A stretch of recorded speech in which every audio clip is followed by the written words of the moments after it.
ಅಲ್ಲಿ ಮ್ಯಾಜಿಕ್ ಹುಡುಗಿ ಸುಸ್ವಾಗತ ನಿಮ್ಮ ಜೊತೆ ನನ್ನ ಕಥೆ ಏನಾಗಿದೆ ನೋಡೋಣ ಬನ್ನಿ. ಭೂಮಿ ಪಪ್ಪ ಚಿಂತೆ ಮಾಡ್ತಾ ಕೂತಿರ್ತಾಳೆ, ಏನ್ ಮಾಡೋದು ಅಂತೇಳಿ. ಮಯೂರಿ ಧೈರ್ಯ ಹೇಳ್ತಾಳೆ, ಸುಮ್ಮನಿರು, ಸಮಸ್ಯೆಗೊಂದು ಪರಿಹಾರ ಇರುತ್ತೆ, ಯಾಕಂಗ್ ಹೆದರ್ತೀಯ, ಬರೀ ಅದನ್ನೇ ಚಿಂತೆ ಮಾಡ್ತಾ ಇದ್ರೆ ಹೇಗೆ ಅಂತ ಹೇಳಿ. ಈ ಕಡೆ ಅಂಜು ಮತ್ತೆ ದೇವ್ಯಾನಿ ಪಾಪಿಗಳು, ಅವರು ಬರೀ ಕೆಟ್ಟದ್ದನ್ನ ಬಯಸೋದೇ ಆಯ್ತು, ಮನೆ ಹಾಳು ಮಾಡೋ ಪ್ಲಾನ್ ಅನ್ನೇ ಮಾಡ್ತಾ ನಿಂತಿರ್ತಾರೆ. ಅಷ್ಟೊತ್ತಿಗೆ ಸ್ವಾಮೀಜಿ ಬರ್ತಾರೆ, ಓಂ ನಮ ಶಿವಾಯ ಅಂತ ಹೇಳ್ಕೊಂಡು. ಅಜ್ಜಿಗಂತೂ ಖುಷಿಯಾಗಿ ಹೋಗ್ತದೆ, ನಿಂಗಮ್ಮಜ್ಜಿಗೆ. ಅಯ್ಯೋ, ಶಿವನ ಪ್ರತ್ಯಕ್ಷ ರೂಪ ಕಂಡಂಗಾಗತ್ತೆ ಇವ್ರನ್ನ. ಸಾಮಾನ್ಯವರೆಲ್ಲ. ಶಾರದಾ ನಮಸ್ಕಾರ ಮಾಡ್ಕೊ ಮೊದ್ಲು. ಶಾರದಾನು ನಮಸ್ಕಾರ ಮಾಡ್ಕೋತಾರೆ. ಮಾಡ್ಕೊಂಡ್ಮೇಲೆ ಸ್ವಾಮೀಜಿಗಳು ಹೇಳ್ತಾರೆ, ದೂರಾದ ಜೀವಿಗಳೆಲ್ಲ ಒಂದಾಗ್ತದೆ, ಎಲ್ಲ ಒಳಿತಾಗತ್ತೆ ಅಂತ ಹೇಳಿ. ಖುಷಿಯಾಗಿ ಹೋಗುತ್ತೆ ಶ್ರವಣಿಗೆ. ಆ ಕ್ಷಣದಲ್ಲಿ ಎಲ್ಲ ಬಂದು ನಮಸ್ಕಾರ ಮಾಡ್ಕೊಳ್ಳಿ ಸ್ವಾಮಿಗಳ, ನೀವು ಬಂದಿದ್ದು ನಮ್ಗೆ ಸೌಭಾಗ್ಯ, ನಿಜಕ್ಕೂ ಕೂಡ ಭಾಗ್ಯದ ಬಾಗಿಲು ತೆರೆದಂಗಾಯ್ತು. ಸಂಗೀತ, ರಾಧಾ ಇಬ್ರು ಕೂಡ ಸ್ವಾಮಿಗಳಿಗೆ ಸೇವೆ ಮಾಡಿ ಅಂದಾಗ ಅವರಿಬ್ರು ನಮಸ್ಕಾರ ಮಾಡ್ಕೊಂಡು ಅವ್ರಿಗೆ ಕೊಡ್ಬೇಕಾದಂತ ಆತಿಥ್ಯನ ಕೊಡ್ತಾರೆ. ಕೊಟ್ಟ ಮೇಲೆ ಎಲ್ರು ಅರಸ್ತಾರೆ, ಎಲ್ರು ಬಂದು ನಮಸ್ಕಾರ ಮಾಡ್ಕೊಳ್ಳಿ ಅಂತಾರೆ. ಎಲ್ರು ಬಂದು ನಮಸ್ಕಾರ ಮಾಡ್ಕೊತಾರೆ. ಆದ್ರೆ ಈ ಪಾಪಿಗಳು ಇರ್ತಾರಲ್ಲ, ಈ ದೇವ್ಯಾನಿ ಇವಳು ಅಂಜು ಅನ್ನೋರು ಇಬ್ರು ಮಾತ್ರ ಬರೋದಿಲ್ಲ. ಭೂಮಿ ಬರ್ತಾಳೆ. ಭೂಮಿ ಬಂದು, ಮನಸ್ವಿನಿ ಯಾಕೆ ನಿಂತಿದ್ಯಾ, ಬಾ ನಮಸ್ಕಾರ ಮಾಡ್ಕೊ ಅಂದಾಗ ಅವರು ಓಂ ನಮ ಶಿವಾಯ ಅಂತ ಹೇಳಿ ಹರಿಸ್ತಾರೆ. ಹರಿಸಿ ವಿಭೂತಿ ಹಚ್ಚುತ್ತಾರೆ. ಅದಕ್ಕೆ ಅಜ್ಜಿಗಂತೂ ಖುಷಿಯಾಗಿ ಹೋಗ್ತದೆ. ಯಾರಿಗೂ ಕೂಡ ಇಂಥ ಅದೃಷ್ಟ ಸಿಕ್ಕಿಲ್ಲಮ್ಮ, ನಿನಗಿಂತ ಅದೃಷ್ಟ ಸಿಕ್ಕಿದೆ, ನಿಜಕ್ಕೂ ಭಾಗ್ಯಶಾಲಿ ನೀನು ಅಂತ ಹೇಳಿ ಅಂತಾರೆ. ಸರಿ, ಕುಂಕುಮಯ ವಿಭೂತಿ ಇಕ್ಕಿಸ್ಕೊಂಡು ಬರ್ತಾಳೆ ಒಳಕ್ಕೆ. ಬಂದ ಮೇಲೆ ಅಜ್ಜಿಗಂತೂ ಖುಷಿಯೂ ಖುಷಿ, ಹೇಳಕ್ಕಸದಳ. ಅವ್ರು ಹೋದ್ಮೇಲೆ ಮಯೂರಿ ಕರ್ಕೊಂಡು, ಭೂಮಿ ಸ್ವಲ್ಪ ಮಾತಾಡ್ಬೇಕು ಬಾ ಅಂತ ಹೇಳಿ ಕರ್ಕೊಂಡು ಹೋಗ್ತಾಳೆ. ಕರ್ಕೊಂಡು ಹೋಗ್ಬಿಟ್ಟು ಅಲ್ಲಿ ಸ್ವಾಮಿಗಳ ಹತ್ರ, ಅಲ್ಲ ಸ್ವಾಮಿ, ಯಾವ ನ್ಯಾಯ ಇದು, ನನ್ನ ನೋಡಿದ ತಕ್ಷಣ ಏನೋ ಅನಾಹುತ ಆಗುತ್ತೆ ನನ್ನ ಗಂಡಂಗೆ ಅಂತ ಹೇಳಿದ್ರಲ್ಲ, ನನ್ನ ಗಂಡಂಗೆ ಯಾವುದೇ ಕಾರಣಕ್ಕೂ ಹಾಗ ಹೇಳ್ಬಾರ್ದು, ನೀವು ಈಗ ಎದುರಿಸೋದು. ಅದಕ್ಕೆ ಸ್ವಾಮಿಗಳು ಹೇಳ್ತಾರೆ, ನಾನು ಎದುರಿಸಿಲ್ಲಮ್ಮ, ಶಿವನ್ ನುಡ್ಸಿದಾನೆ ನನ್ನ ಬಾಯಿನಲ್ಲಿ, ಅದು ಹೇಳಿದ್ದೀನಿ ಅಷ್ಟೇ. ಆಗಿದ್ಮೇಲೆ ಅದಕ್ಕೊಂದು ಪರಿಹಾರ ಅನ್ನೋದು ಇದ್ದೇ ಇದೆ ಅಲ್ವಾ, ಏನ್ ಹೇಳಿ ಪರಿಹಾರನ ಅಂತ ಹೇಳಿ ಭೂಮಿ ಕೇಳ್ತಾಳೆ. ಕೇಳಿದಾಗ ಅದಕ್ಕೆ ಸ್ವಾಮಿಗಳು ಹೇಳ್ತಾರೆ, ಭಗೀರಥಿಯನ್ನ ಕರ್ಕೊಂಡ್ ಬರೋದು ಎಷ್ಟು ಕಷ್ಟ ಆಯ್ತು ಅಂದ್ರೆ, ಗಂಗಾ ಮಾತೆನ ಭಗೀರಥ ಮಹಾರಾಜ ಕರ್ಕೊಂಡ್ಬರೋದು ಎಷ್ಟು ಕಷ್ಟ ಆಯ್ತು, ಅಷ್ಟು ಕಷ್ಟ ಆಗುತ್ತೆ ನಿನಗೆ ಗಂಡನ ವಿಚಾರದಲ್ಲಿ, ಆಗ್ಬೋದಂತ. ಅದೆಷ್ಟೇ ಕಷ್ಟ ಆದ್ರೂ ನಾನು ನನ್ನ ಸಾಹೇಬ್ರಿಗೆ ನನ್ನ ಪ್ರಾಣ ಒತ್ತೆ ಇಟ್ಟಿರೋದು. ಅದಕ್ಕೆ ಅವ್ರಂತಾರೆ, ಆಯ್ತು, ನಿನ್ ಪ್ರಾಣ ಒತ್ತೆ ಇಟ್ಟೆ ನಿನ್ ಗಂಡನ್ ಬದುಕ್ಸ್ಬೇಕು. ಇಲ್ಲಿ ಪಾಪಿ ಇವಳು ಅಂಜುನ್ ಕರ್ಕೊಂಡು ದೇವಿಯಾನಿ ಬಂದು ಮರದ ಹತ್ರ ನಿಂತ್ಕೊಂಡು ಕೇಳಿಸ್ಕೊಳ್ತಾಳೆ ಏನು ಅಂತ ಪಾಪಿ. ಅದಕ್ಕೆ ಸ್ವಾಮಿಗಳು ಹೇಳ್ತಾರೆ, ಒತ್ತೆ ಇಡ್ಬೇಕಾಗುತ್ತೆ. ಆಯ್ತು, ನಾನು ಒತ್ತೆ ಇಡ್ತೀನಿ ಅಂತ ಹೇಳ್ತಾಳೆ. ನೋಡು, ಸುಬ್ರಹ್ಮಣ್ಯ ಸ್ವಾಮಿ ಸೇವೆ ಮಾಡು, ಯಾಕೆಂದ್ರೆ ನಾಗದೋಷ ಇದೆ ನಿನ್ ಗಂಡನಿಗೆ, ತಪ್ಪಾದ್ರೆ ಭಗವಂತನೇ ನಿನ್ನ ಕರ್ಕೊಬಿಡ್ತಾನೆ ನಿಜಕ್ಕೂ, ಅಂತ ಕಠಿಣವಾದ ವ್ರತ ಇದು, ಎಚ್ಚರಿಕೆ ಇರ್ಲಿ ಅಂತ ಹೇಳ್ತಾಳೆ. ಆಯ್ತು ಸ್ವಾಮಿ ಅಂತ ನಮಸ್ಕಾರ ಮಾಡ್ಕೊಳ್ತಾಳೆ.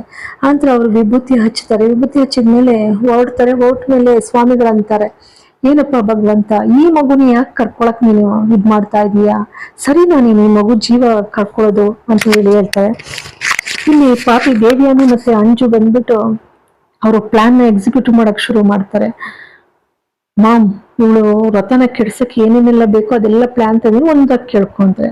ಅದಕ್ಕೆ ಅವಳು ದೇವಿ ಏನಂತಾಳೆ, ಬೇಡ ಪ್ಲಾನ್ ಕೆಡ್ಸೋದ್ ಬೇಡ. ಅದಕ್ಕೆ ಅವಳು ಅಂತಾಳೆ ಅಂಜು, ಅಂದ್ರೆ ನಿನ್ನ ಅಜಿತನ್ಲ ಇದನ್ನ ಸಾಕಿದೀಯ ಅಂತ ಹೇಳಿ ನಿನಗೆ ಕರ್ಣೆನ. ಅದಕ್ಕೆ ಅವಳು ಹೇಳ್ತಾಳೆ ದೇವಿಯಾನಿ, ಅಯ್ಯೋ ಕಟುಕನಿಗೆ ಕುರಿ ಯಾವ್ದಾದ್ರೆ ಏನು, ಅದು ಬಲಿ ಕೊಡೋದೆ, ನನ್ಗೆ ಆತರ ಸೆಂಟಿಮೆಂಟ್ ಎಲ್ಲ ಇಲ್ಲ ಅಂತ ಹೇಳಂತಾಳೆ.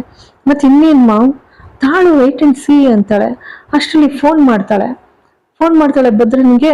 ಭದ್ರ ಆ ಕಡೆಯಿಂದ, ಹೇಳಿ ಮೇಡಮ್, ಏನ್ ವಿಚಾರ, ನೋಡು ನಾನು ಹೇಳೋದನ್ನ ಸರಿಯಾಗಿ ಕೇಳ್ಕೊ, ನೀನು ಎಲ್ಲ ರೆಡಿ ಮಾಡ್ಕೊ. ಯಾರಿಗ್ ಮೇಡಮ್, ಈಗ ಕೊಲೆ ಸಂಚು ಅಂದಾಗ ನಾನು ಹೇಳ್ತೀನಿ ಅಂತ ಅಂತಿದ್ದಾಗ ನೀವು ಅಂಜು ಇದ್ದಳು, ಅಂದ್ರೆ ಅವ್ ಬಿಟ್ಟು ಕಡಿಸ್ತೀಯಾ ಅಂತಾಳೆ. ಅಷ್ಟೊತ್ತಿಗೆ ಅಜ್ಜಿ ಬಂದ್ಬಿಡ್ತಾಳೆ ಇಲ್ಲಿದ್ದ. ಇಬ್ರು ಸಖತ್ ಎದ್ರೋಯ್ತಾರೆ. ಮತ್ತೆ ಅಮ್ಮ ನೀವು ಅಂತಾರೆ, ಯಾವಾಗ ಬಂದ್ರಿ, ಈಗ 4 ಗಂಟೆ ಬಸ್ಸಲ್ಲಿ ಬಂದೆ. ಏನೇ ಹಿಂಗ್ ಕೇಳ್ತೀಯಾ, ನೀವು ಬಂದಿರೋರು ನಿಮ್ ಮನೆಗೆ, ನಾನು ಯಾವಾಗ್ಲಿಂದಲೂ ನನ್ನ ಮನೆಯಲ್ಲೇ ಇದ್ದೀನಿ. ಏನೇ ನಿನ್ ಮಗಳು ತಂಬುಳಿ ಮಾಡ್ತೀನಿ ಅಂದಲ್ಲ, ಎಲ್ಲ ಹ್ಞೂ ಅದಾ, ಮಾಡ್ತೀವಿ ಅಲ್ವೇ, ಪೇಟೆ ಬಾ ಮಾಡು ಮೊದ್ಲು, ಬಹಳ ಗನಂದಾರಿ ಎಲ್ಲ ಅಡುಗೆ ಮಾಡ್ತಾಳೆ ಅಂತ ಹೇಳಿದೀಯಲ್ಲ, ಬಾರೆ ಪೇಟೆ ಮಾಡು ಅಂತ ಹೇಳ್ತಾರೆ. ಇವಳು ಅಡುಗೆ ಮನೆಗೆ ಬಂದ್ಬಿಟ್ಟು ಏನು ತಕ್ಕ ಕುದಿತಾ ಇರ್ತದೆ ಇವಳು ಮನ್ಸು. ನಾನು ಹೆಂಗ್ ಮಾಡ್ಲಿ ತಂಬುಳಿನ, ಈಗ ಏನಾದ್ರೂ ನಾನು ಹೋಗಿ ಅತ್ತೆ ಅಂದ್ರೆ ಕರ್ಕೋಬೇಕು ಹೋದೆ ಅಂದ್ರೆ, ಏ ಪೇಟೆ ಇಷ್ಟೇನೆ ನಿನ್ ಯೋಗ್ಯತೆ, ನಿನ್ ಮಾಡಕ್ ಬರಲ್ವೇನೆ ಅಂತ ಅಂತಾಳೆ ಅಜ್ಜಿ. ಏನ್ ಮಾಡೋದು, ಅಯ್ಯೋ ಮೊದಲು ಅತ್ತೆ ಅಂದ್ರೆ ಡಿನ್ನರಿಗೆ ಬಂದೇ ಬರ್ತಾರೆ ನೋಡೋಣ ಅಂತ ಹೇಳಿ ನೋಡ್ತಾಳೆ. ಬಾಳೆ ಎಲ್ಲ ಮುಚ್ಚಿ ಎಲ್ಲ ಅಡುಗೆ ಮಾಡಿ ಸಿದ್ಧ ಮಾಡಿ ಹೋಗಿರ್ತಾರೆ. ಈ ಕಡೆ ನಿಂಗಮ್ಮಜ್ಜಿ ಇದ್ದರು ಭೂಮಿ ನೋಡ್ಬಿಟ್ಟು, ಶ್ರವಣ ಪುಣ್ಯ ಮಾಡಿದಿ ಕಣೋ ಸತ್ಯವಾಗ್ಲುವೆ, ಪುಣ್ಯ ಮಾಡಿದೆ ಕಣೋ, ಎಂತ ಒಳ್ಳೆ ಮಗಳು ನಡೆದಿದ್ಯೋ ನೀನು. ನನಗೆ ರಮಣ ಏನ್ ಅನ್ಸುತ್ತೆ ಗೊತ್ತೇನೋ, ಅಜಿತನ್ಗೆ ಇಂಥ ಹುಡ್ಗಿನ ಹೆಂಡತಿಯಾಗಿ ಪಡೆದ್ರೆ ಎಂತ ಅದೃಷ್ಟವಂತ ಅಂತ ಅನ್ನಿಸ್ತಾ ಇದೆ ಕಣೋ. ನನ್ ಮನ್ಸಿಗೆ ಯಾಕೋ ಹಂಗ ಅನ್ನಿಸ್ತಾ ಇದೆ ಕಣೋ ಶ್ರವಣ, ಅನ್ನಿಸ್ತಾ ಇದೆ ಕಣೋ ರಮಣ ಅಂತಾರೆ. ರಾಮಣ್ಣ ಶ್ರವಣ ಇಬ್ರು ಕೂಡ ಮುಖ ಮುಖ ನೋಡ್ಕೊಳ್ತಾರೆ. ಶಾರದಾ ಶ್ರವಣ ಒಳ್ಳೆ ಮಗಳಿಗೆ ಜನ್ಮ ಕೊಟ್ಟಿದ್ದೀರಮ್ಮ, ನಿಜಕ್ಕೂ ಕೂಡ ಒಳ್ಳೆ ಸಂಸ್ಕಾರವಂತೆ, ಎಷ್ಟು ಕಲ್ತಿದ್ದಾಳೋ, ಎಲ್ಲ ಯಾವುದು ಇಲ್ಲ ಅನ್ನಂಗಿಲ್ಲ, ಎಲ್ಲವನ್ನೂ ಕಲ್ತಿದ್ದಾಳೆ ನಿಜಕ್ಕೂ. ಸತ್ಯವಾಗ್ಲೂ ನನ್ನ ಅಜಿತನ ಹೆಂಡ್ತಿನೇ ಅಂತ ನಾನು ಅನ್ಕೋಬಿಟ್ಟಿದ್ದೀನಿ ಅಂತೇಳ. ನೀನು ಮದ್ವೆ ಮಾಡಿದ್ಯೋ ಬಿಟ್ಟಿದೆ ನಂಗೆ ಗೊತ್ತಿಲ್ಲ ಕಣೋ ರಾಮಣ್ಣ, ಆದ್ರೆ ನಾನಂತೂ ಇವಳನ್ನ ಅಜಿತನ ಹೆಂಡ್ತಿನೇ ಅಂತ ಹೇಳಿ ಅನ್ಕೊಂಡಿರೋದು ಅಂತ ಅಂದಾಗ ಸಂಗೀತ, ರಾಮಣ್ಣ, ಶ್ರವಣ್ಣ ಎಲ್ಲ ಖುಷಿ ಪಡ್ತಾರೆ. ಆದ್ರೆ ಇವಳು ಮಾತ್ರ ದೇವ್ಯಾನಿ ಮಗಳು ಮುಖನು ಉರ್ಸ್ಕೊಂಡು ನೋಡ್ತಾರೆ. ಎಷ್ಟೊತ್ತಿಗೆ ಇವಳನ್ನ ಭೂಲೋಕದಿಂದ ಕಳಿಸ್ತೀವ ಯಮಲೋಕಕ್ಕೆ ಅಂತೇಳಿ ಪಾಪಿ ಅಂತ ಅವಳನ್ನ ಸಾಯಿಸಕ್ಕೆ ಸಿದ್ಧ ಮಾಡ್ಕೊಂಡಿದ್ರ ಅಮ್ಮ ಮಗಳು. ನಚ್ಚಿ ಅಂತವನಿಗೆ ಯಾತಕ್ಕೋಸ್ಕರ ಇಂಥ ಕೊಲೆಗಡಿಕೆ ಮಗಳನ್ನ ಮದ್ವೆ ಸಿದ್ಧ ಮಾಡ್ತಾರೋ ಗೊತ್ತಿಲ್ಲ. ಏನಾದ್ರೂ ಬದಲಾವಣೆ ಆಗ್ಲಿ ಅಂತೇಳಿ ಮತ್ತೊಮ್ಮೆ ಮಗದೊಮ್ಮೆ ಬಯಸೋಣ. ಮನೆ ಹಾಳಿ ಪಾಪ ಅದನ್ನು ಹೇಳ್ತಾಳೆ ಮಗಳಿಗೆ, ಇವ್ರನ್ನೆಲ್ಲ ಇಲ್ಲಿ ತಳ್ಬಿಟ್ಟು ನಾನು ನಚ್ಚಿ ನೀನು ಆ ಮುದುಕಿ ಇಷ್ಟು ಜನ ಇರೋಣ ಅಂತ ಹೇಳ್ತಾಳೆ. ಇಲ್ಲಿಗೆ ಸಂಚಿಕೆ ಮುಕ್ತಾಯವಾಗ್ತದೆ. ಎಲ್ರಿಗೂ ಕೂಡ ಅಂತ ಧನ್ಯವಾದಗಳು.